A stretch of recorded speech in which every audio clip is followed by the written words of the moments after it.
So at this time last year at Gen Con, I think we had like 7 outstanding Kickstarters. It was ridiculous. And now we have 2.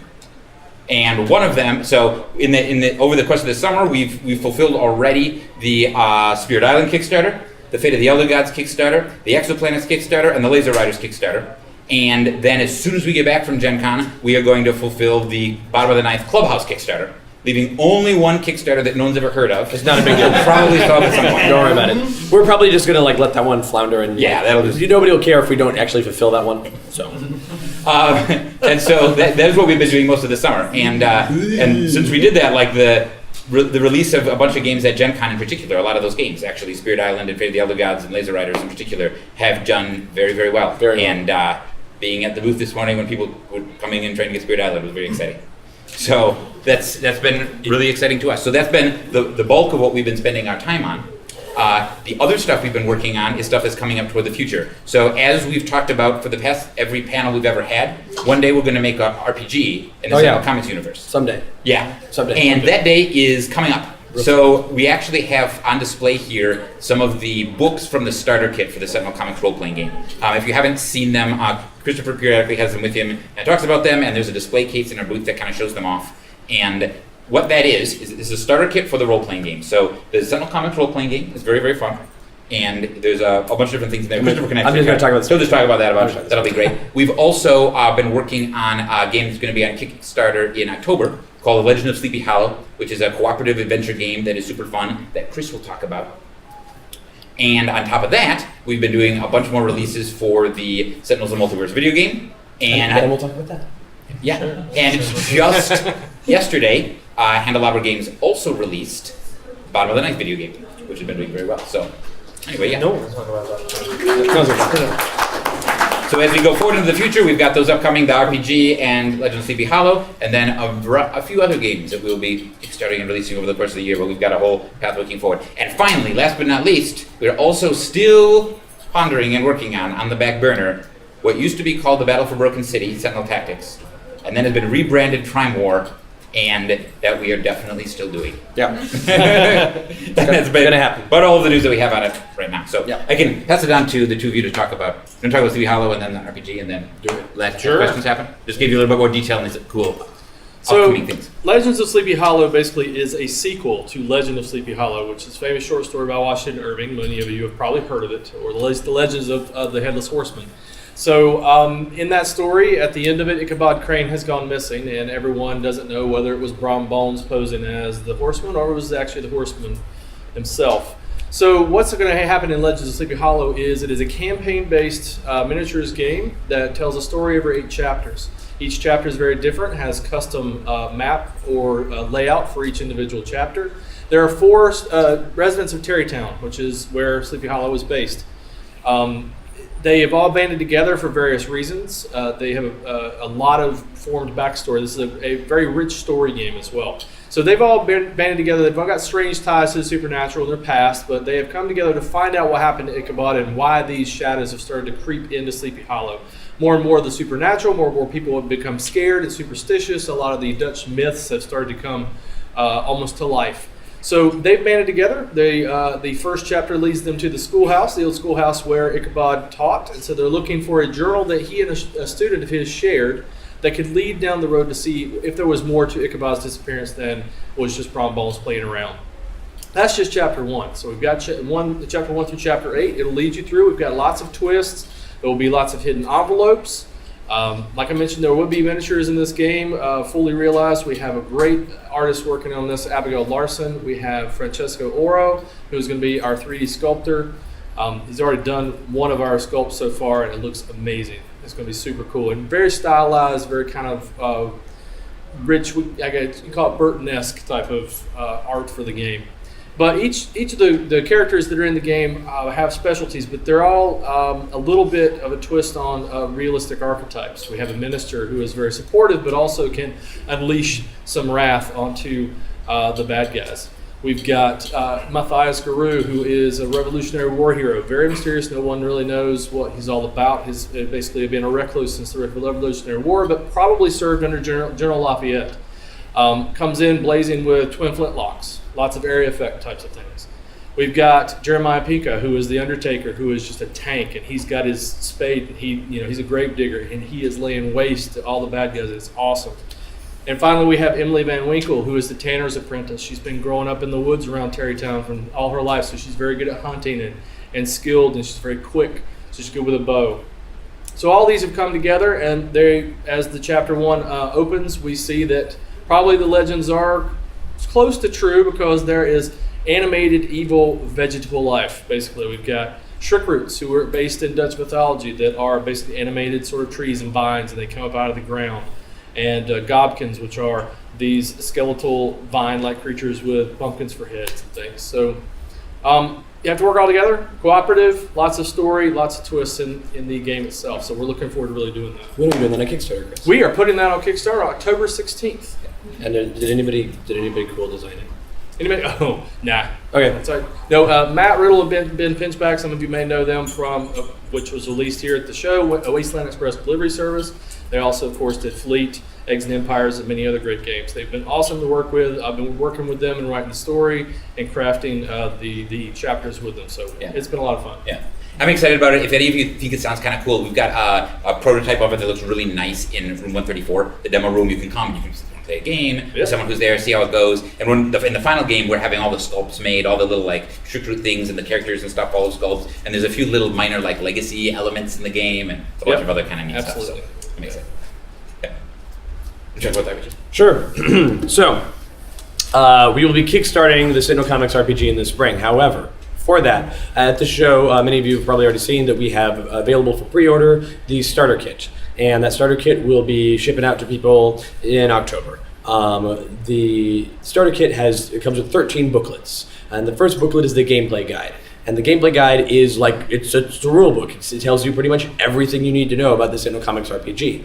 What's the difference between the gameplay guide and the core rulebook that we'll be kickstarting next year? Well, the core rulebook is bigger. It goes more in depth on everything. It's going to have a lot more art in it, and it also is going to have a lot more characters in it and full character creation rules. However, the starter kit doesn't have character creation because the starter kit is about teaching you how to play the game, teaching you how to GM the game, not necessarily teaching you how to make your own characters.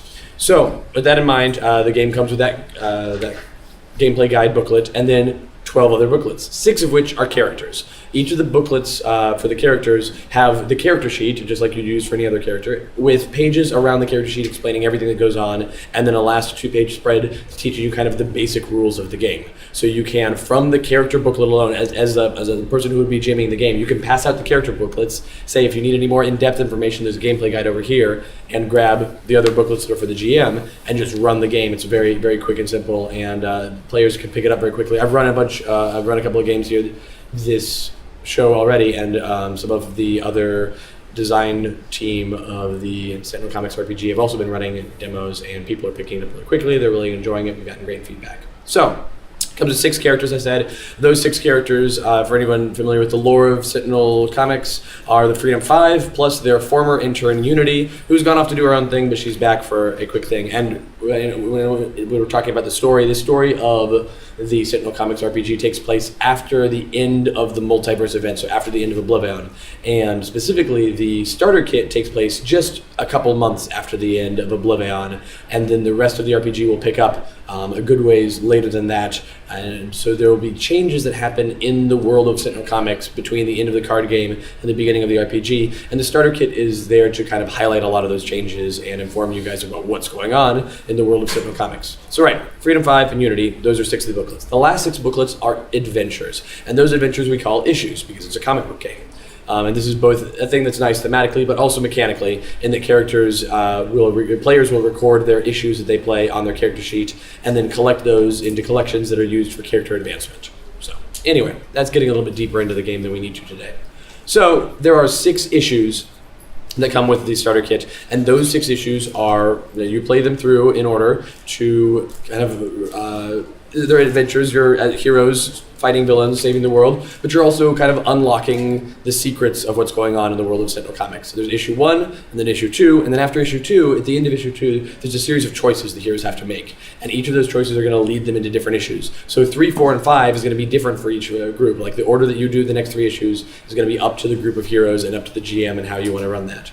And then it all comes back together for issue 6, which is the big end of the adventure, and you find out what all is going on, and it's good times. So, like I said, character guide, gameplay guide, 6 character booklets, 6 issues, and that's the starter kit, which we have for pre-order here for $19.95. Yep, For $19.95. Somebody asked me if it was $19.95 or $29.95, No, $19. and I said, "Look, man, I don't know. I make games." So, but yeah, so $19.95. It's the better price. Yeah. And so you can pick that up now, and we'll ship it to you, or you can get it through our website. Yeah, you can put it on the website, after or, the like, show. buy it when we make it. Or you can or you can go to your friendly local game store and tell them to Yes. pre-order it. So here's the thing: if you're like, I want to get this thing, but I'd like to see it like physically first. At the show, I can't see it physically. I can only be told about it. You can go to your game store and say, "Look, I want to buy this thing," and your game store will say, "We don't have the thing." You say, "But you can have your thing because your distributor definitely carries it." Yeah, And they they'll can contact pre-order you. it through distributors. And, So the distributors will buy it, and the distributors send it to the game store. It's good for you. It's good for us. It's good for them. Everybody wins. yeah. So if you want it like definitely first, and you know you want it sight unseen, you can pre-order it here. You get it first, and then. But if you like, I think I want to take a look at it. Tell you game store, and they can order it to the distributor. And all 13 of these booklets come like wrapped in a case that holds it all together. But that case is also a Card GM box. screen. Yeah. So you can like, as the GM, you can have that there. It has some helpful hints for you there, and it's a generally nice looking sort of Yeah, thing. So kind of cool. So we actually, I was gonna say we'll go through all the things, but I think we've gone through other things. So we can go in reverse order here. Any questions about these? I want to say 2 things quick. before Okay, we do- never mind. before No you- and questions. And then we'll do questions. Shut up We're with gonna your do 2 quick things and questions. Alright. 2 more things that happened in the last year I wanted to do. So we hired 2 new employees since Yeah. last year that I want to introduce to people at this panel, because it's a panel. And one of them is Ray, who we hired like shortly after Gen Con. Where's Ray? Ray? Yeah, she is. And Ray's a graphic designer, and she worked with Jen to make a bunch of stuff look cool. She's super And so cool. this is her first Gen Con, and we hired her right after Gen Con last year so that she could get really spun up and be prepared for how ridiculous it is going to Gen Con. And she's been really enjoying Yeah. Gen Con, right, Ray? Definitely doesn't need new shoes. All right. And then we also hired Mara last fall, who is our sales and marketing director. And so Mara has been doing my marketing stuff, so a lot of the marketing stuff that's going out and things and the ways we're trying to change to like communicate better and send out more stuff to press people in stores and stuff like that as well. Because Mara's been doing that. And then a lot of you know Jen, who's a creative director, who's steady. She's not new. She's not new. She's not new. She has been working for us for years. We also hired Matt. We did. More Oh, recently, yes. and you Yes. forgot about I Matt. didn't forget about Matt. I Matt, saw that. Matt, if you're watching this video, Paul forgot about you. Yes. So Matt is our newest hire. We just hired Matt in May, and Matt is our inventory manager. So he's working alongside Jody in the warehouse, making sure that the warehouse is organized and getting products shipped out to distributors and to you as fast as possible. And adding Matt to the warehouse has been invaluable. Yeah. We're already at a place where like, Matt, please don't go. Not that he wants to, but we want to make sure. So anyway, so yeah, we have 3 new hires in the last Yeah. year, and all 3 of those people are fantastic. Makes Except our for Matt, lives who Paul easier. Yeah. So yeah, we're very excited about that. So I wanted to introduce people and tell you that. And the second thing, the final thing is, how many of you have listened to the Letters Page podcast? Oh, geez. Wow. All right then. Anyone who hasn't listened to the Letters Page podcast or would like a or would like a business card, I have business cards for the Letters Page podcast because we. So Right. the Letters Page Yeah. podcast is a podcast that Christopher and Adam do together, talking about the lore of Sentinel Comics. So throwing business cards is really hard at that. And so once a week, every Tuesday, they release a new episode of the podcast, and it talks about a different character generally, or group of characters or whichever, from Sentinel Comics. And they go through all of them. It's been going since, when did you start? January 17th. Yeah, is our last and so episode. every single week since then. We just posted episode number 30 something. You might know. 31. Okay, guys. Yeah. You will know this. Yeah, and so if you are interested in that kind of thing at all, it is really, really well done. Actually, I didn't listen to it for a really long time because I was at work and I don't really listen to podcasts very Probably much or hear us whatever. enough. And yeah, and then and why would you want to listen to the two of us exactly talk right. for Like 2 I hours listen all all the the time? time. Like I just listen to them way too much. But then we were coming up by Gen Con. I'm like, people always ask me stuff about Sentinel Comics, and I Yeah, just stop don't know getting the to it. answer. And so then I'm like, I want to be able to say something besides like, so I started listening to the podcast, and it's actually really, really, really well done. And Trevor, who's back there, Yeah. does the Yeah. all the production on the podcast, as well as.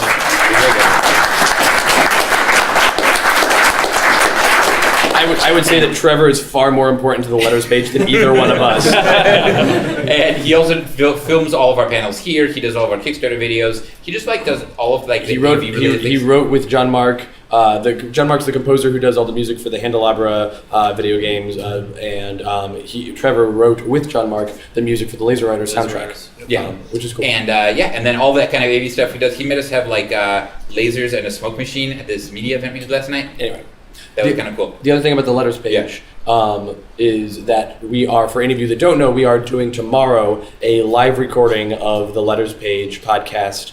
I don't know what room it's in. I think it's in the Westin or something, actually. It's in the Westin, yeah. He knows. Where's this? We had to move it to a room that didn't have freight trains drive over it. So last Because year in spite of the fact that Trevor loves editing freight train sounds out of audio, decided to deprive him of Westin that House. joy. We're in a house called the Westin. We're in We the don't know Westin where House. that is or what it means. We'll but find it's out. amazing. It's a conference room in the West. What time is that? It's all right. So it's on Saturday tomorrow from 3 to 5, and it is that is entirely sold out. However, Show up anyway. show up anyway, because we told Gen Con that we needed a lot of space, because I don't know if any of you know, but the letters page has a lot of listeners, like a really concerning amount of listeners. Like we can't at this point we could not choose to stop making the letters page without fear of reprisal. Right. Right. So as a result, we told Gen Con we need a lot of space for this panel, and they're like, hey, so you can have a room for 40 people. I'm like, so I want to convince Gen Con that they want to give us more room in the future by making sure that certain fire codes are violated in whatever we end up recording. Trevor, you can edit that out in post. And also, like, a bunch of people won't show up, and so you can just show up. It'll be fun. We're not going to turn people away. So so that's that. Oh, and then also here, Krista is back there, who works for Handelabra Games, who makes video games Yeah. of Sentinels Multiverse and Guardians of the Night. And then Jeremy Handel, who owns it, like, mysteriously isn't here. Yeah, Jeremy Handel's not here, but unfortunately, Jeremy Handel's the owner of Jeremy Handel is the owner of Handelabra. Yeah, I didn't say that. I didn't finish the sentence.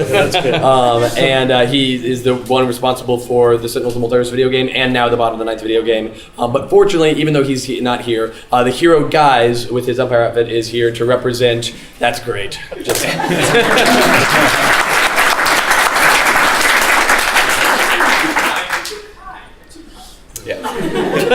So anyway, now, ask us questions. Yeah. Okay. Here, I saw that one first. In the vein of Sentinels of Earth Prime, is there any thought of more partnerships between Sentinels and other games? Because one of the people I saw answering a lot of questions on the comment thread, I don't know if it's attached to either Earth Prime or Greater Than Games, was responding to someone who was saying, I'd love to see an Aeon's End Sentinels crossover. And he was like, hey, that'd be really cool, but I don't know if he can actually speak for either side. No one can. Just Yeah. us. So no one else has approached us. Well, no, that's not entirely true. Other people have approached us. We're not. So we're open to the possibility of it. We're not necessarily seeking those things out right now. We have a lot of things on our plate, and so we're not looking to add more things to those. But they are a possibility. And there's certain, like, various other, like, plans in there in various states of having irons near various metaphors, whatever. Yep. So it's stuff. We have a lot Maybe. of irons in the air and plates in the fire. Yeah. With the Sentinels RPG starter kit, I want to dive into that and get upstairs, and I don't know what the logistics of that is yet. About how long is each issue supposed to take as a play session, and what's like the maximum number of players you can play, just so I can get a group ready? 2 to 3 hours per issue. Okay.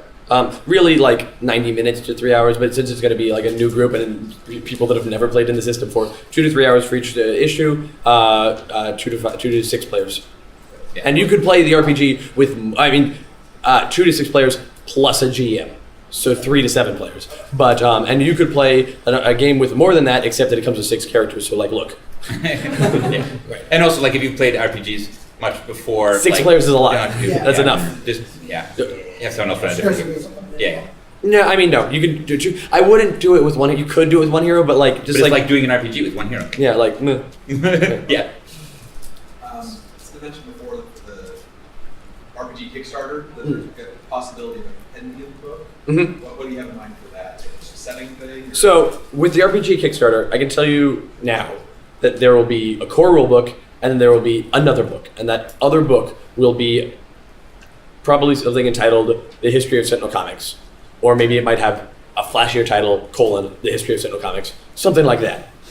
And that book is not going to be an RPG source book. It is going to be a work of fiction about things that are also fiction, and it's going to be a lot like the letters page, but even worse. I'm very sorry. Anyway, and those are going to be the books, and then there will be other books that come out, and those could be called compendiums, but they will have a bit more theme and substance and direction to them. It'll be like we're basically have a core rule book and a line of RPG books. Basically, like Yeah. if you're familiar with how other RPGs are structured, it won't be terribly dissimilar from them. And then on top of that, we're going to have this other book that even if you're not into RPGs, you maybe will watch. Right. That is, If you're into the Sentinel Comics world, yes, if you're like you'll- really into knowing how that works. Because- Interest in Right, a yeah. history book. Right, Yes. because the trick is that this history book isn't just retreading the same ground as the letters page. The letters page is us talking about all the story and everything. The History of Sentinel Comics book is about the history of the entity Sentinel Comics. Right, So, yeah. The fictional exactly. creators within. so it's layers of fiction upon it's just lies upon lies. The podcast is mostly about the in the comic book universe stuff Right. that touches a bit on the fake publishing history. And This this is- book is about mostly the fake publishing history. And how that That's affected the exciting. public. Yeah, so they're companion. It has been announced for the first time just now. Yeah, right. Oh, I mean, we've hinted at it before.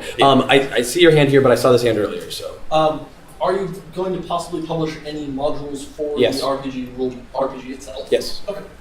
Like, we're starting with this 6-issue arc, Right, but and there'll be more. Adventure modules, yes. Yes. Do you think you'll make games where we could play in the world of Sentinel Comics publishing?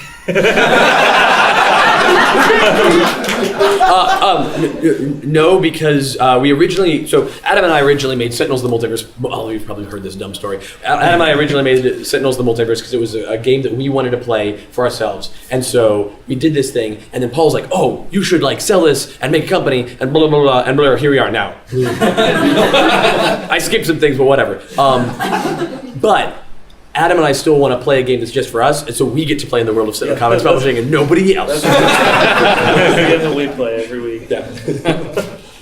Yeah. Who's the fifth chair for? Elijah. Next question. That just Andy. Does Earth Prime have any more plans for possible expansions, or was it a one and done deal? That entirely depends on how Earth Prime does.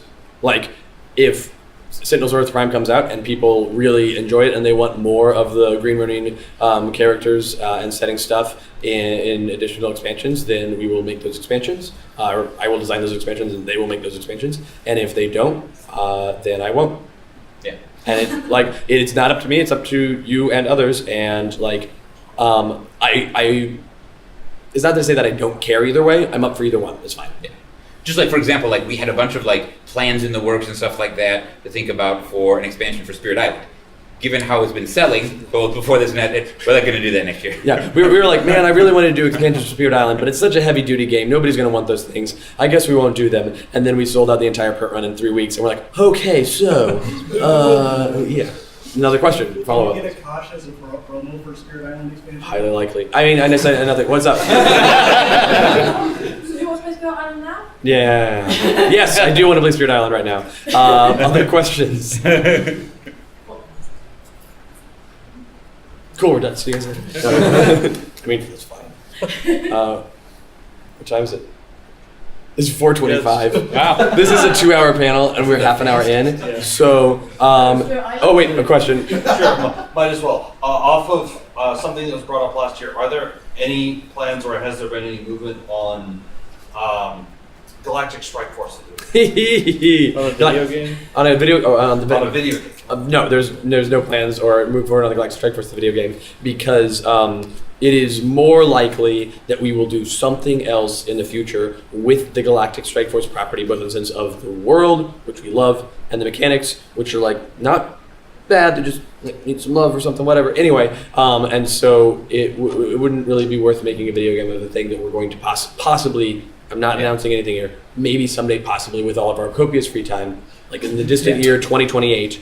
Speaking of which, I'm going to just go ahead and do this now since we've got an hour and a half. when we originally wrote the Visionary backstory, and we were talking about like the distant future, and we had like, there's this future 2018, and so like we did the Visionary episode for the letters page, and we're like, so this thing happens in 2018, which is next year. Yeah. So anyway, it was fun. Right. So In keeping with no. sci-fi convention. Right. Yeah. Yeah, we really like Strike Force in the world and stuff like that. It doesn't make sense to make a video game about something that like That we doesn't want to sell do that better. well, and then we want to do better. But if there's ever something that like in general, like if we have properties that do really really well, then that's ones that are most attractive to be like, ooh, video game. Spirit Island. Yeah. We were gonna make more stuffed animals. I love Mr. Chomp. Right. But So here's the deal. Or- Here's the deal. I want to always have at least one stuffed animal thing. Yeah. It's really great to have those. And like, here's the deal. We printed a ton of Mr. Chomps when we originally printed Mr. Chomps because the like cost per You unit, have to, kinda. we had to make just a lot of them. And so we've been selling them for years. And we're actually like making some pretty decent headway. for sure. And once Mr. Chomps is either entirely sold out or close to it, we'll probably find something. One more thing. Because like you said, there's some options. Actually, Blue's not bad. well, I would. Wager Master Yeah, is fun, too. right. That's the one. Yeah. So we'll see what happens. Yeah, we would like to because we like having them. They're a weird, funny product. Like I don't know that I guess with this we probably made a profit on them, but man, No, it we takes have so long. But like from a business perspective, they're a funny product because they sell really, really well at conventions And only terribly, ever at conventions. like, I got mine for my birthday. hey, That's good. did somebody buy it for you at a convention? That's pretty No, good. it was at a convention. Statistically speaking, to a first order approximation. And so as a consequence. Yeah, a lot of cosplayers play it. Yeah, Yeah, exactly. yeah, that's great. So like as a consequence, like it takes a while to sell. Like they sell great at conventions. So like, but like we only do so many. So yeah, it'll take a while. Any other questions? Yep. Do you see more metagames in the future? No. Oh, Maybe. maybe. Not what we will roll it out. Yeah. But for right now, Like, Well, we no, don't I- have any specific plans to do metagames in the future right now. if something presents itself or we get a Yeah. stroke of brilliance, I've got a. Right, yeah. I mean, like, yeah. I've got a couple. I've got one that I did, and then another one that somebody else is working on. Like maybe. I have 3 that you pitched to me, and they're Oh, great. yeah. They're great. Are they? Are they good enough to publish? No. Okay. No. So they're great in concept. No. So Like, they're really good in concept. They sell just okay. Yeah. Like The Kickstarters are fun. Yeah. And the ideas of them are fun. People have fun when they get them, but It'd be a thing that the we would long tail do. of them, they're just not. yeah, they're not super. Yeah. So like maybe in a number of years of like Christopher like invents a brilliant one, or Chris gets something that's really really great, or we're like kind of bored and we're like, oh, we got this. This is so funny. And then we might like yeah, we're like, we need to do yeah. But like we have such a backlog of other cool stuff we're working on right Oh, now. yeah. That Yeah, we're not, I guess. like, Yeah, specifically- we would do that if we had no other fish to fry. We have a lot of fish. I've got one that I've been developing called 52 Pickup, the 52 Pickup game that I can demo for you after. Does it involve enough pickup trucks? There was okay. So there was a we could say this because Pickup there was a 52 pickup, the 52 pickup game. Oh, really? It was really good, and it was about repairing your 1952 pickup truck. it was like the game wasn't publishable, but the concept was so good like the jokes, like the pitches are usually like because you like you More throw all your fun than you throw all the- the oh, yeah, cards the on the pitches ground, are but then great. they're all pieces of the truck, and you have to put it together. Oh my god! Maybe we should print a book with just the pitches. that's right. Yeah. Yeah. Then we'll make this meta book. No, it's metagame. Metagame. Yeah. Exactly. All right. Print. Other questions? This is good. We're getting to the dregs. Andy, I Invite know you Andy to always this have panel. questions. I know Andy can answer this question for 2 hours. I know this for a fact. So he will, and that's great. And I'm happy to do the panel where I answer Andy's questions. You for guys 2 can hours. leave if Like you want. really. But if anyone else wants to jump in, we'll also call on you. No problem. Andy. What do you see as the future of your community program? So supporting people who are playing the game out at stores. And Yeah, that's a Bigger very and good better than question. ever. Yeah. So basically, what we're working on right now is working with The Envoy. the Envoy program, which has it's a group of people that go to a lot of different stores all over the country and do demos of games and things like that. And that's let us start doing that a bit more than we ever have before, because building up and maintaining a demo program from scratch and a community management program from scratch like that is very, very time and cost intensive. But like we might like grow in that direction a little bit more in the future. And I know Mara has some ideas about that, thoughts and dreams, and we have some thoughts and dreams about like doing organized play and support stuff for the RPG in particular and stuff like that. And so we're definitely going to keep leveraging the Envoy program. That's going really well for us. Grow that a little bit bigger. Maybe start doing a little bit of other stuff, direct management and stuff like that. So we shall see. Well, and also we want to do more community stuff when it comes to like the RPG stuff. Yes, right, exactly. Handsome gentleman in the back. No. He's like the handsome. I'll tell the community stuff. You mentioned a website redesign for the last several months. Listen. Any time frame? Yes. Speaking of things we talked about we'll have- every single state of video Right. games. No, I'm glad somebody brought it up. We'll have a new website before 2020. All right. Is that fair? I don't even. We'll have a new website. So, in 2063, the Vulcans are going to come to make first contact with Earth. It's the plot of Star Trek First Contact. Spoiler alert. Anyway. Let's put it this way: we'll have a new website before Board Game Geek. Oh my God! Now if we fail at that, I know. We gotta get it out now. It's not gonna be. Oh yeah. Here, like, Jen, can you answer this question? So we keep hiring people that want us to have a new website, so Yeah. eventually we'll hire, they're right. They're just right. No. We everyone wants us to have a new website. No one doesn't want us to have a new website. But you also, I guess, want us to make games and stuff, and so like. Pick one.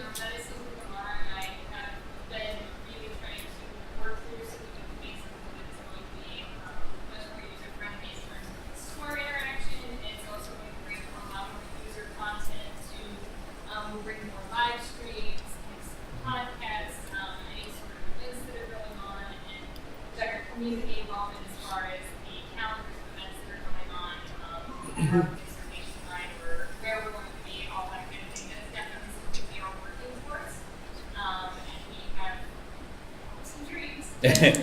But to sum up from what all the things Jen just said, in case you didn't hear her, because you were very quiet to me, I could hear you because I have very small ears. Jen and Mara are working on a new podcast, a new website, And a podcast. Jen and Mara and a podcast. movie. So And a TV series. right. So yeah, Jen and Mara are working on the website, and that is something that's different than before. Is people working on it. So Yeah. That's something. and also actually relevant to that a little bit, since last year, another thing that we did since last year is that we actually there's a Sentinel Comics wiki that was like a fan project out there that we like official. made official, and it's like really that, and we provide it with actual content and like That is awesome. paper and stuff. So it's It is. really, It's just all- we didn't make it. Yeah, we didn't, but we now like officially like sponsor it and make sure it's got content and got to take care of it and stuff like that. So. This is really more to the video game, but I know during their Kickstarter for Season 2, one of the stretch goals was a campaign mode for the game. Yeah, And I know they didn't get to that. that's true. So we're never ever doing it or anything like it. Is that a classic? Does guys want to answer that question? No, I think Krista does. On that stretch goal, it sounded right. You didn't meet the stretch goal Right, of campaign mode. So Campaign mode. so when yes. so they want to know if they can, since they can't have a campaign mode, can they have a real pain mode? Absolutely. We have a real thing. Yeah. In a more serious answer, which I will try to speak through this mask, it is still something we'd absolutely love to do, and I'm sure Christopher will back me up on this. With his copious free time, he would need to write this campaign mode, and then with his copious free time, he would need to illustrate this campaign mode. So when they have time to do that, and we have the money to build it, it will likely happen. We want- When it's- that may yeah. be, Right. it's unknown. It's a thing that we want to do. It's a thing that we want to do. It's a thing that Handelabra wants to do, and therefore it's one of those things that like you're We're gonna do it right after we get the new website. You're going to you're gonna get a campaign mode before you get another meta game. Well, actually, we're gonna get the website next month. All right. Were you going to say anything about Primor? No. I mean, we did say things about Primor. Yeah. So what we said, like, we're gonna make Primor for real. Yeah, we're gonna make We Primor. promise. It's going to happen. How long is it gonna Yeah. take? As long as Yeah. it takes to be correct. Right, exactly. And That it's has- gonna be maybe different than you expect it to. Maybe the same. It doesn't matter. It's got to be its thing. So that has turned into our equivalent of like a Blizzard game or one of those other kind. You know, when I like, you know what I'm saying? Like when it's done, it's done. Like So, it's not Half-Life 3. realistically- right? Yeah. Like Or Duke Nukem? Because Now, we're man, actually doing What if Half-Life 3 comes out before Primor? We're setting ourselves up big time here. so realistically, this is the situation. If anyone like went in on Broken City, 100 years ago Yeah. and wants a refund, I'll give you a full refund. Yeah, no problem. Right. Second of all, if anyone wants to stick with it, that's great. We'll announce more things as it comes along. When we announce exactly how Prime War will work and things like that, after it's all solidified and put together, we'll announce it and show previews and cool stuff. If at that point you're like, this is way not what I signed up for, we'll give you a full refund. No problem. And then after that, we're likely, and this is like now getting into like theoretical land, we are likely to do some sort of actually like, it's going to be standalone in the sense of like as a product and things like that. Prime War will be a game, and then we'll like figure out how it interacts with all the other stuff and everything like that. We'll tell you when it comes out. We'll kind of announce all that. So we are likely to do some sort of pre-order and/or Kickstarter for that. Like it is the thing that we're guaranteed to do, but we'll want to do some sort of like funding thing to see what the demand is. Like, do we just make it for all the people that pre-ordered Broken City? Right. Do we do it like a big amount of it? Like, what do people think about this new thing that we finally made? But those of you, or anyone who Right. has a pre-order for Broken City, Would automatically get all of that stuff happen, And right, more. that we make up. yeah, if you hang with us, we're gonna Yeah. get you back. And- And if you don't and you want a refund, And like it's no fine, harm, no yeah. foul. We're not gonna be like, Exactly. And we okay. realize that Like, it's no, kind of seriously. ridiculous if you did like put a bunch of money in for another thing and then we still have it for a long time after that and stuff like that. And if you do like generous enough that you want to stick with it and just get whatever comes at the end, like you'll wind up getting more for cheaper than anyone else in the world. Yeah. So that's what we can say right now, basically. I know you've been probably get questions about why Oblivion's been taking as long as it has. What's been the biggest challenge in that? That. Hold on, what time is it? How long did... I'm genuinely surprised it took us 37 minutes to get to okay, but why is Oblivion delayed question. Like that's a very legitimate question. There's no like I've had a lot of people come up to me at the show and be like, hey, no, it's okay, it takes as long as it takes. I'm like, you have every right to be like, where's my game? And the answer is, I'm taking forever to do it.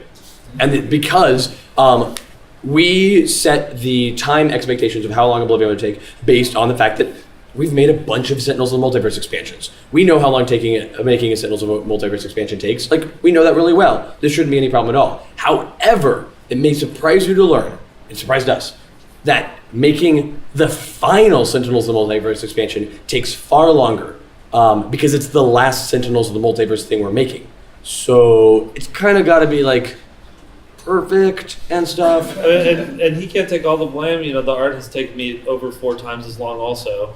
And there's still like it's You're right. Adam across the can board. take all the blame. Yeah, I can Thank you. But across the board, it's a lot more developed. Right, we are It's just doing. every single aspect of it was more time consuming than we thought. I mean, production and developmental stuff with with Yeah. the box, and, Right, but exactly. not just the box, Yeah. but also Oblivion itself. Because in that box, we have all sorts of weird token things, Yeah, and like it's all blah, been, blah, blah. yeah. So, So like, it's yeah. coming. So basically, it's just like what is like the worst case scenario time thing for every single aspect of it? And like, no, it's all those. That's what happened. So it was like it took like we got a lot of stretch goals, so we added more content. So there was more stuff for them to make. Then it wound up being it's the last thing, so it's like harder to design and make perfect and Right, stuff like that. and we're not even yet at the end of this process because, like, in terms of like design and development and the art stuff, we're like really Yeah, dang it's close. done. We're extremely close, and yet we're not at the end of this process of you being disappointed in how long things are taking. Because when we receive the shipments of the games, I mentioned this in a Kickstarter update, they can't fit in a cargo container. They can't fit in 2 cargo containers. They cannot fit in 3 cargo containers. We're going to be receiving like 9. No, it's going to be double digits. Yeah. 12. Yeah. At least. It's So going to they, be. they don't know quite yet. So to give you an idea, so now basically they're like almost done with the headache. Now the headache is coming over to me, it being my headache. So right now with the So it's all situation, we're false. like, there's stuff that's done in China. It's been done in China for a while. Like some of the mini expansions and stuff like that, they're just done, right? They made them. They could make them a while ago. The Hero But they're all boxes. sitting there in the factory until they get literally everything done. Because what they're doing now, and I've had meetings already at Gen Con actually with their manufacturer about this. So like let's picture the logistical thing. So a cargo container, I like. Yeah. I knew it. You got it, man. So a cargo container is at 40 feet long. It's like the back of a semi-truck, right? It's longer than this room. Right, longer Yeah. than this room. So what we're gonna wind up with, or yeah, at least longer than this room, right? So what we're gonna wind up with is at least like a dozen of those full of stuff. Because what they're gonna have to do is we have like 12,000 people that each need to get a copy of Oblivion, which is like the size of Sentinels of the Multiverse, then like a couple of mini expansions on top of there. Several.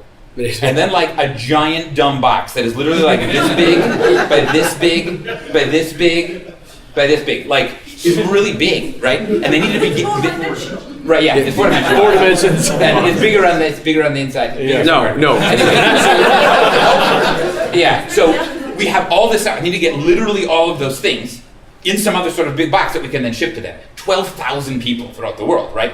And so like, And that's just the people that also got the box. right. They also got the box. Because And then we yeah. got the other people that got like just Oblivion itself, and then we need to get even more copies of Oblivion to like sell to stores. So that they have Right, them, because right? we're not doing a print run of exactly the number of Kickstarter backers. We're doing a much larger print run because there's a lot of stores that also want people that didn't back it on Kickstarter exactly. want to buy it afterwards. So Right. this is Yeah. tons of so stuff. what the thing that's going to maximize the speed at which it comes out, what we're going to have them do is we're going to have them actually pre-pack for Kickstarters all of that stuff in China. So they're going to make like 12,000 boxes that have all those other boxes in them. So all those game parts, they're going to then print a custom corrugated cardboard case that it goes in with like padding stuff so it doesn't shake around very much. And corner reinforcements. And corner reinforcements, whatever it needs to do so that we can like ship it through FedEx and then fill cargo containers with those, right?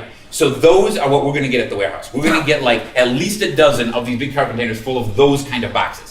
And that has an advantage. Yeah, that has an advantage. Because when we receive those, we're getting this case, which we can look at the case. The first one we get, we'll open it up and be like, yes, okay, good. And then once we are satisfied, which we will be, we will open it. We'll get these things, slap a label on it, and give it to FedEx. But this means we're getting cargo containers full of things, slapping labels, and cargo container, get out of here. We only have 3 dock doors, and 3 dock doors is a lot of dock doors. We've got 3 full bays that we can receive cargo containers on, but it doesn't matter. It's not enough. They're going to be coming in waves. They're going to try to kill us, and they might succeed. And then so like and It's going to take 250 million years. Okay. so like the known unknowns This about is this. your idea for the publishing. Yeah, exactly. All of this is We're losing. Yeah. So like the known unknowns right now that like how long will this process take is like how fast can they pack these cases of boxes in China and then put them in a cargo container? So like what rate are we going to get cargo containers? And it's not going to be all instant. Like if it were all instant, we couldn't unload them all at once. But it's probably going to be like a week or Like I don't know. Our some amount hope, of time. like we're not promising anything because we don't know. Right. Our hope is that we get 2 a week. Yeah, Because that 2 a would be my week we dream, could keep yeah. up with and do a good rate out. But it might be more than that, which would be Right. problematic, and it might be slower than that. Right, exactly. But so think about it like our best case scenario is 2 a week for 12 cargo containers, which means the best case scenario is that Kickstarter rewards will ship out over the course of 6 weeks. Best case scenario. Like I said, we have Equal not ship out. begun to disappoint you. Yeah. We have so many more options available to us. Right. And so anyway, this is all the stuff we're dealing with. Now, that being said, since stuff's like all at the factory and being made and all the same thing like this, by the next Kickstarter update, I believe I was talking to the factory, the rest from the factory all here and stuff like that. I think we're going to be able to have photos for the next Kickstarter Good. update in September, so you'll be able to be like, this is from the factory. Look at it. Look, here's actual things. So you'll be Excellent. able to see the stuff. So we'll try to keep you like updated with this whole process as we figure out all these logistics and invent like board game shipping the board game. Card game shipping the board game. I guess Don't that's play it. this game. Yeah. And once you Anyway. take 2 card games and like make a fictional romance. Oh between yes, them. exactly. A fictional romance. 2 things. First, if this is going to take 250 million years, you should merge with some other board game companies and absorb their power. Oh, yeah. Yes. Good. Second, subject of game design on tactics. Are there any big lessons learned from the first edition of tactics here making it into the prime? Yeah. So the okay. There's a lot of So lessons. here's the deal. The answer to that question is yes, and then the subheader to that question is I'm not going to talk about it right now. Some of the things are a little bit too fresh, and some of the things still need to be worked out within Yeah, things. yeah. But like, there's some definite answers to that question. We've definitely learned a lot, and we I have think been we're still learning. and we are still learning. And but we're leveraging that to make a better product in the long run, and there'll be news about that when that comes out. And once we get to the end of that arc of the process of making that, we'll talk more about it too, and let's say like why things happen. Right. Yes. Right. Yeah, how decisions were made, like what needed. But at this point, it's still very very raw for us. Not just in a way, oh that hurts, but also like we're still like digging around in there. So give us a minute. So Get that bullet out. yeah. Right. Yeah. What are your personal opinions on fan expansions like the Cauldron?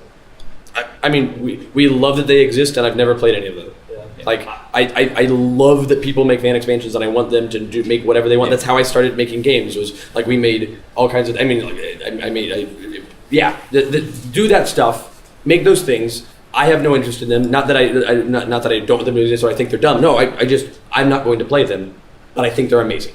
And I want people to do this. And for me, like I think it's like, oh, it's super cool. Like anytime there's any kind of media that there's any amount of like fan creation and stuff about it, that's like a really great way to appreciate media that a lot of people like. Yeah. And like the fact that our media generates that is awesome. Yeah, we Adam and I- definitely full on encourage Yeah. fan content. Adam and I made stupid Gambit and Wolverine comics when we were Yeah. teenagers. Like, They got Venom symbiotes. It was it really was cool. really cool. And then Marvel did that later. We're like, oh, dude, that's That was our idea. Yeah, that's what How's the design space for the Earth Prime heroes going? Good. Like the right now it is held up by Oblivion. I had a meeting this morning with Chris Pramus of Green Ornine, and he's like, "So how's it going?" I'm like, "I'm finishing Oblivion." He's like, "Yeah," and Earth Prime, like, it's happening, but Oblivion. And he's like, "All right, okay." And then, so yeah. But Oblivion's like super close to me. What are your personal favorite names of heroes and villains? Ryan Frost. That's a question for tomorrow. We like guys because of the puns. I really like the alternate reality version of that's part of Oblivion of Parse. The combination of Parse and Captain Cosmic, because her name is Cursor, which is so cool. Yeah. Because it's an arrow. This is an arrow. But in the also, computers, like anyway. Yeah. That's really cool. Yeah. I'm partial to Freight Train. That one was mine. Oh yeah. Yeah. Yeah. Freight trains are coming. Yep. Oh Lord. Yeah. My favorite part about that is how like people don't get on freight trains, so it doesn't even. But all aboard the freight train. It's like, he's not thought this through. Yeah, right. Like how poorly thought out the train puns. Oh yeah, they're great. Yeah. Other questions? Yeah, Andy. Hi. It's been some time. How have you been? I did step in a little late, so I may have missed it in discussions of what games are coming, but a whole bunch of stuff has been shipped. We know the RPG, Moratorium. Are there other games on the horizon? Yeah, well, the Sleepy Hollow, Chris talked about a bunch, yes. And then there are definitely other, like, we've got, like, Yeah. so Let's do it. another game that is great that I'm very excited about to talk about, and Chris is sure.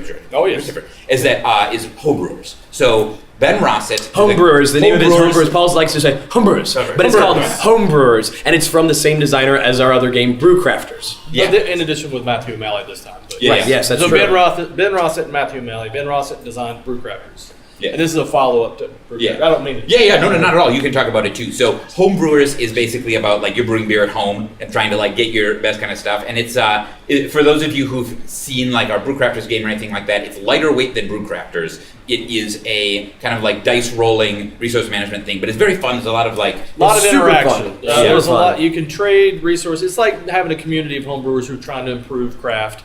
And you can trade brew ingredients. nonsense Yeah, beers. that's the best part. favorite. Where you can Like make there's even disgusting there's sounding even kimchi in this, so you can make a kimchi beer. But it's like ridiculous recipes you can make because you're testing things out. Yeah. So I've been in homebrew There's a clubs, kimchi beer. like actual like clubs where like what we do here is we hang out and we brew beer, and They're like this mad is scientists. all of the bullshit that happens in those real clubs in real life is captured by this game. Yeah. Right. So like specifically the facts of like I just made this like Chipotle arugula stout, and like this. God, I wish that fantastic- was a thing. Fantastic pineapple mango IPA, right? Can I get a Malort promo for that? Anyway, so you make those beers, and then the different ingredients you put in them give you different actions. So then there's a bunch of different ways you can go. Like I'm gonna make these really nonsense, like 1 or 2 really nonsense beers that they're gonna like. Well, they're like give me all these additional actions, and like people are like weirded out by them, and so I get like more points in here. Or you can just be like, I'm just gonna like make some like simple, like good, reliable stuff, and all of those are good strategies that can work, and it's just kind of fun to me. Lots of variable setup. Yeah. Every game's going to have different objectives and I was gonna say, and that'll be on Kickstarter sometime next year. Yeah, probably first half. hopefully first. Hopefully first half of the year, but When is it? it'll be on Kickstarter. It'll be on Kickstarter sometime next year. Yeah, next year we do have a backlog of Dice Saving Games products that Yeah. they've been in development for quite a while that Yeah. we're working on. And it's like one of the first ones off there. We're going to do that one. We're also talking about doing like an beginning expansion to Isle of Trains that's been going on for a long time. If any of you played Isle of Trains, it's really super fun. Like right now, it's just like a $10 little game that's very, very, very fun. And if any of you watch Tom Vassel's like, what are my top 10 favorite greater than games, one of them is Isle of Trains. And what Tom said is like, do you know what I really want? is that they took this and just made it a little bit bigger and had a little bit more stuff because it's such a good core of a train game. And so we're going to do the That's thing what that we're Tom doing. said. Well, no, hold on. We've been planning. We've been planning to do this thing Tom said for years. Like Tom's like, you should do that thing. We're like, we know. Okay, great. So, So now he can take credit. yeah, you can just like retcon it and be like, sure, we did the thing Tom said. Yeah. What's that? Is that an actual episode of Vince Tower? Yeah. Oh. Yeah, the video. That's a real, like, it came out, I think, A month ago. 2 months 2 or ago. 3 weeks ago. Yeah. It wasn't that far. Oh, Mara just left, she would know. And then but yeah, so Olive Train, all board right now is what we're calling it. And this actually, people ride these trains, not freight Yeah, trains. right, they're not- They have freight trains, but they also have passenger trains. But do they have freight trains? Can we get a freight train? Freight trains. We get a freight train promo. Yes. And you're just a guy, and you're like, get on my back. Just drags the whole thing in. We also have Milkman Yeah, and then a game called Milkman, yeah. from Josh Mills. Yeah, The it works. 1950s No one's- retro Americana again. Dice It's a lot of fun also. Yeah. So it's not And it's going to have like lots of little mini modules in it that you can mix and match with different, like creating butter and Yeah. things like that. So. And then as we go forward too, we're also working, like I mentioned, like things that sell really well, that people respond to really well and like, that then also like lend themselves well to expansions. We will do that for. So anything there's a demand for. Exactly right. So like obviously we've done that for Sentinels, but we've done that for things like Compounded and Bottom of the Ninth and stuff like that. Right now, definitely Spirit Island is selling well enough that we're going to do a Spirit Island expansion as soon as it's ready and things like that. So there've been plans that were in the works for a long time. Eric Royce, who like designed it, already has a bunch of stuff designed for this expansion. So we're going to crystallize that down and put it out and craft that and then have that on Kickstarter and a few other things. So yeah. Any idea what the time scale of that one? No, not really. Not really. Like Well, we're- yeah. we want to kickstart it next year, Yeah. but we will put it up on Kickstarter when we're ready. exactly, Because right. if it takes time, if it takes more time, like I don't want to Yeah. say it'll be on Kickstarter Yeah. Q2 of next year. Right, I who don't. knows? Yeah, It no. probably won't. But figured so, that's what you expect. realistically, like next year is probably realistic for when that's on But Kickstarter. late. But like what we're gonna do is for Spirit Island. So Spirit Island is a situation. This happened with the first Kickstarter, and it's gonna happen with this one. It really takes a long time to make a Spirit Island thing because it is a lot of playtesting that happens, but also graphically and art-wise, it is incredibly intense. Yep. Right? It's like making basically a set of Magic the Gathering, effectively in terms of art assets that you need. So it's very expensive and very time consuming. So when we do the Kickstarter for the expansion, whenever that happens to be, we're almost certainly going to say at least 18 months on the delivery date after the Kickstarter, just to be, because we No, it's going to take that long. have a better guess this time. Yeah. When you take an idea and put it towards Kickstarter, how complete is it before you go to Kickstarter? That depends. Some things very complete, some things not as much complete. However, for us, we are working towards being far more complete than we have in the past. Yeah, exactly. It used to be a lot more complete than it is now, and will be going forward. Yeah, exactly. So right now, as in the future, like any Kickstarter starting with Sleepy Hollow and going forward, what that basically means that we do a Kickstarter now, as Greater Than Games is a little bit bigger company, is that the game rules wise is basically done. Yeah. Right, going forward. Like so, Sleepy Hollow is fixing to be done rules wise, and it's very close. And by the time we do the Kickstarter, it basically will be. And then we will have the rules done and enough art assets that you can really get a good idea of the look and feel. And so like.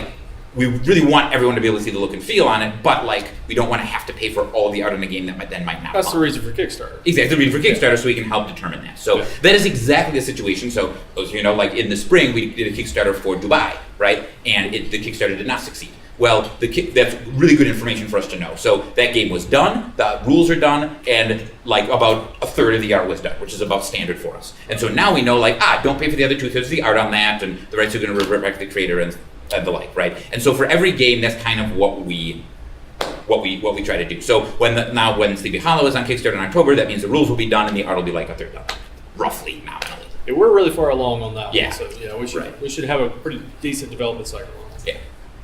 Or Actually, production behind you, and then we'll come in.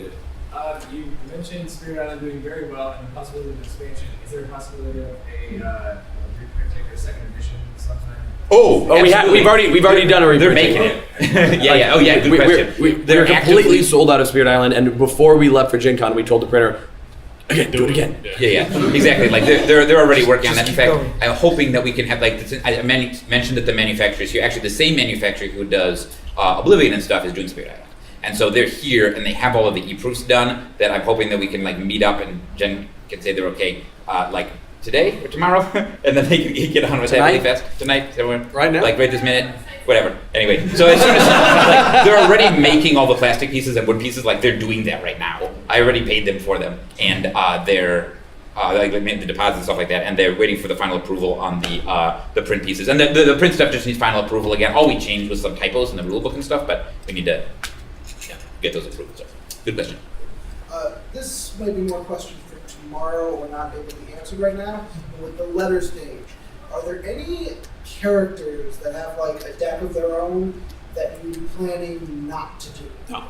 Like I just think of it, because I know sometimes you guys condense and stuff, or if someone like Progeny is. I mean, the only way that like Captain Cosmic and Invitator will share an episode. Okay.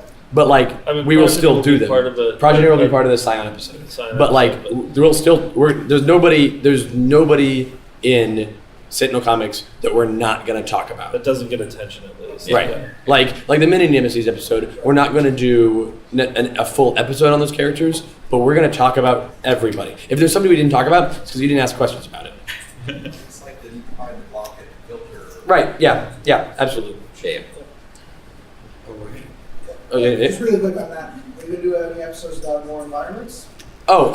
Yes. Yeah. No, we have. Yeah. Yes, we are. Yeah. They have a whole scheme for what each episode is for every week for the next long time. Yes. Because what was your logic for how you chose what order to talk about? What we wanted to talk about. Yeah, initially we didn't do it, and we were just like, "Oh, let's just do them in order." And then, Well, we sat down yeah. and like plotted out what order to do them. Right. And, like at first we were like, well, we're going to start with Legacy, and then do another hero, so the Wraith is logical there, and then immediately do Baron Blade because like, Yeah. okay, let's do that. Like that we got to start there. That's where things start. Yeah, but then we scheduled it out. We grouped people together by teams mostly, so that we could follow it up with a team episode. Right now, what we're doing is the first episode of each month, starting with this month, is a member of the Prime Wardens. So we've done Arjanath at the beginning of the month, and then we're doing other things throughout the month that kind of match with that. And then at the beginning of the next month will be another member of the Prime Wardens, and then following it that like things that match up with that, but and so on and so forth. Yeah. So. Andy. So, I'm not joking when I say that Andy can. Yeah.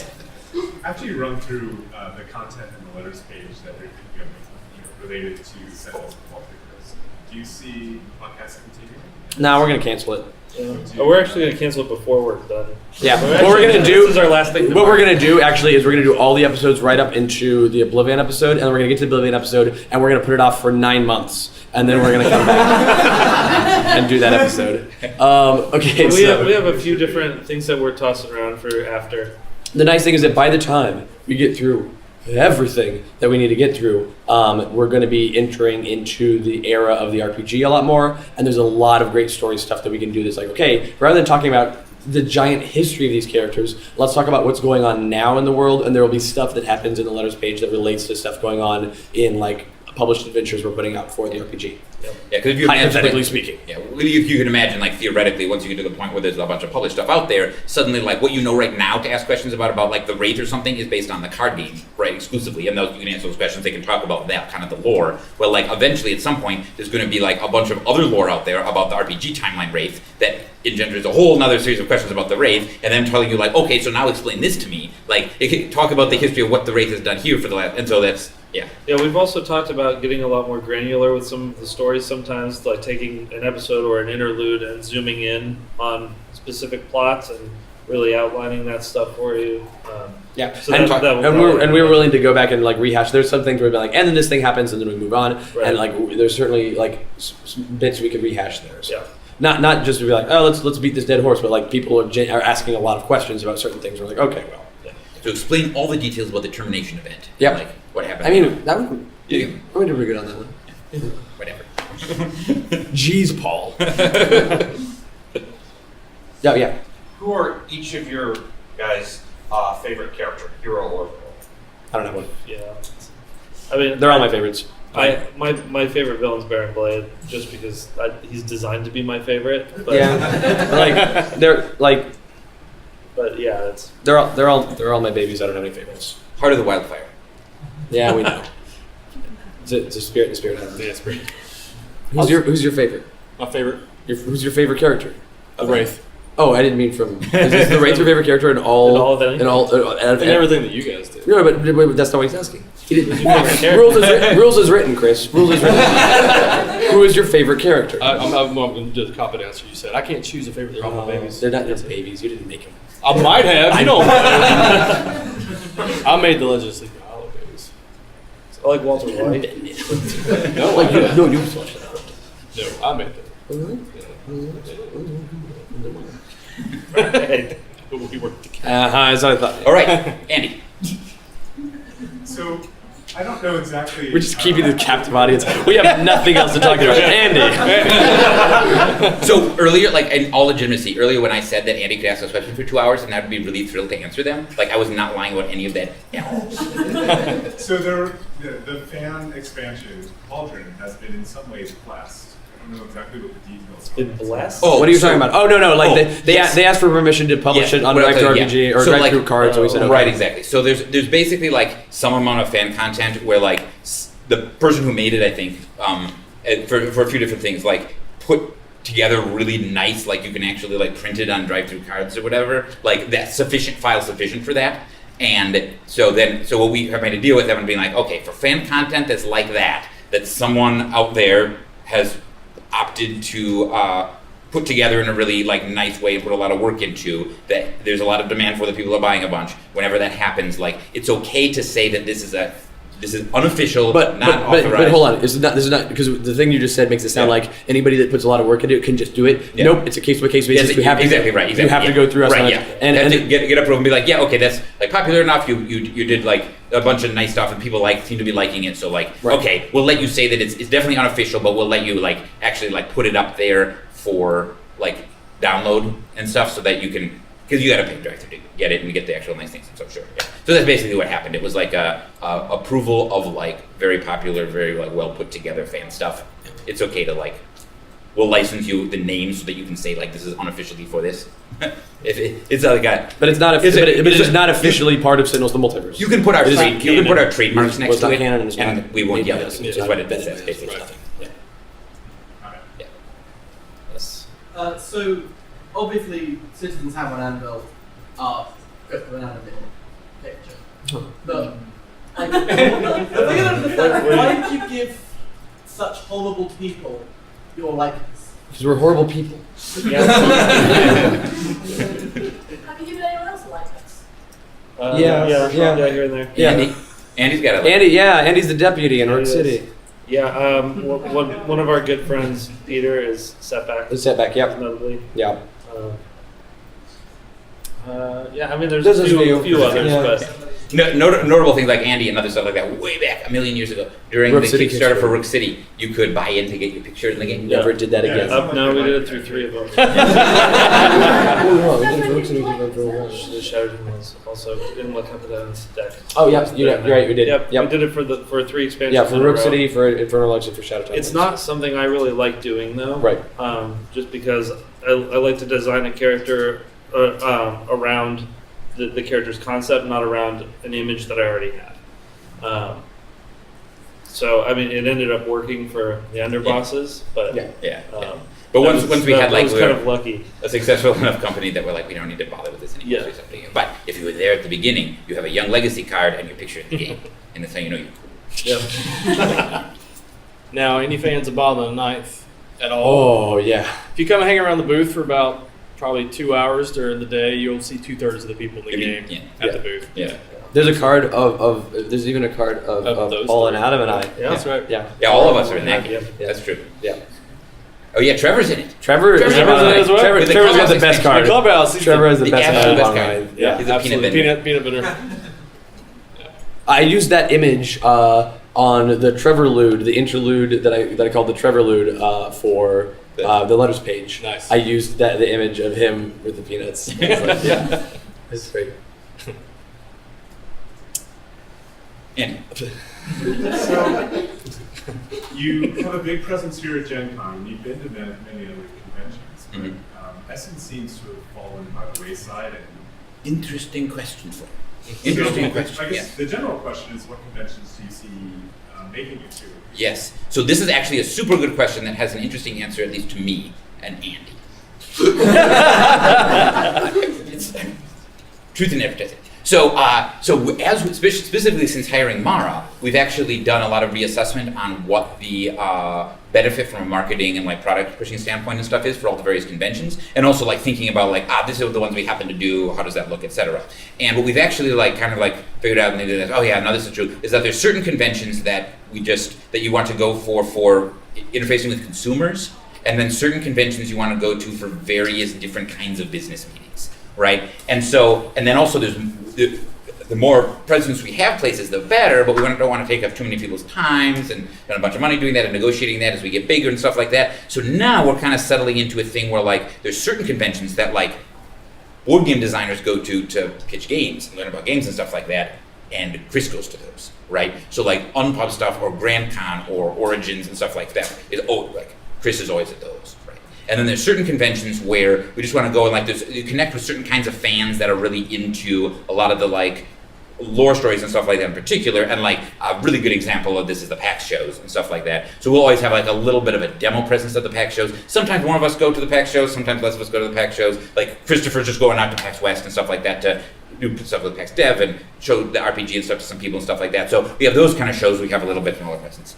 And then there's shows like Essen, where now we've gone every other year for a while, but only in the capacity of like having meetings. Yeah, we don't have a booth there. Right. So Essen is good for like, so this year, me and Mara and Jen are going to have meetings with people about European stuff.